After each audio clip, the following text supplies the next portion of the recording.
Is it day 13 already? I can't believe how time flies. Anyway, here we have a selection of finished minis. Yep. We have an elf, armored archer. We have some sort of wizard.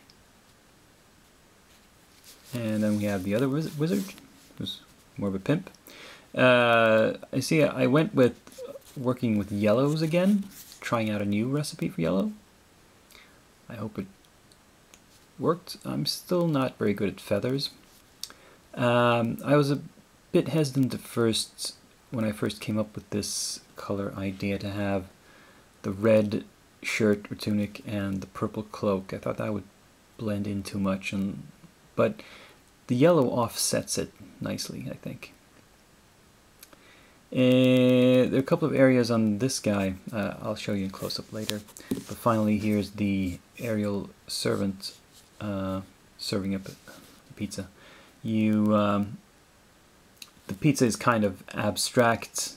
There wasn't really any detail sculpted into it. I just sort of put some blobs of paint on there to kind of insinuate there's different toppings on there. But it's really hard to create that with paint. Okay, now you see this guy in close-up.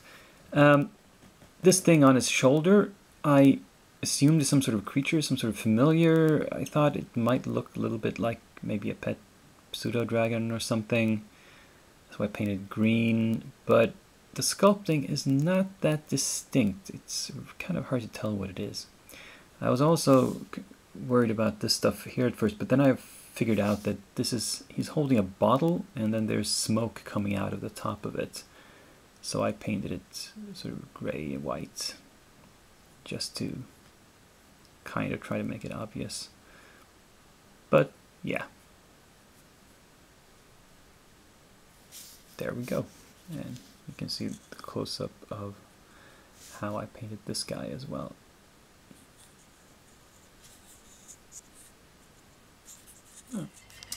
And here's where we are with the skinks. As you can perhaps tell, I've just been doing the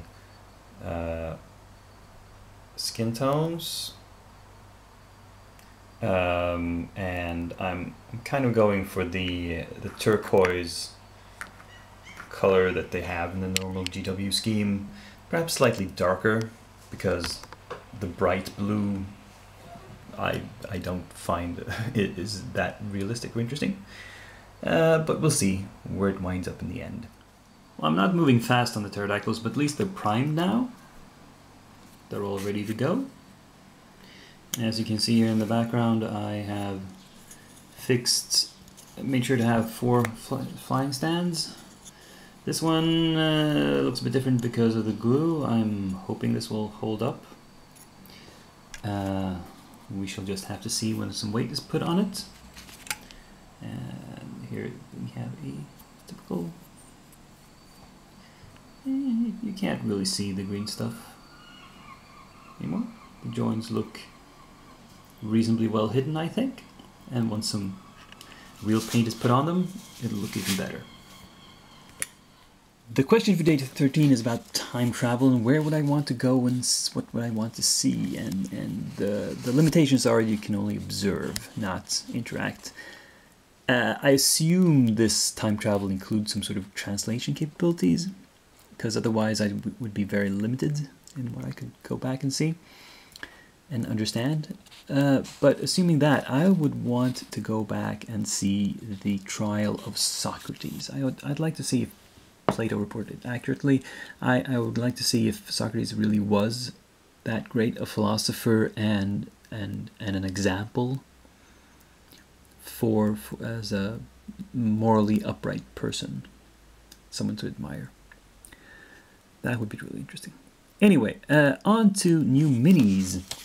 The next section of stuff is more of the Advanced Dungeons & Dragons branded minis from Valpartha, and I've got quite a bunch of them left. There's 9 blisters here. The interesting thing here, this range, the player characters, They all come in blisters of 2 models. They are organized by classes. Like, for instance, these are some sort of magic users, and what do we have here? We have rangers, and we have clerics, for example. And you can see each one contains 1 male and 1 female figure, and they are equipped identically. They have the same armor, same gear, pretty much. One of the few exceptions is that in this pack, who also seem to be rangers, the guy has a Robin Hood cap. She doesn't. She's bareheaded. But otherwise, very similar.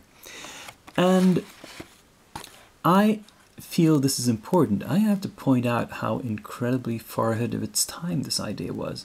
Because these were produced, these ones who have the pale foam in them have a copyright notice from 1988.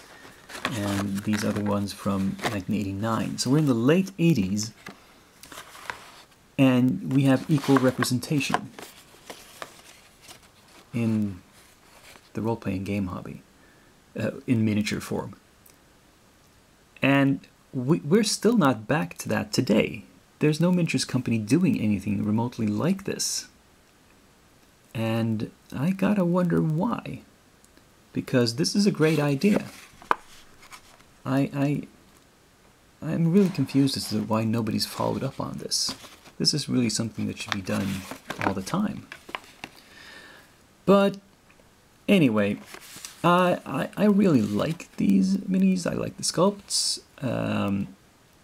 They're not the most dynamic sculpts because they're single piece, all of them. They're mostly just standing there.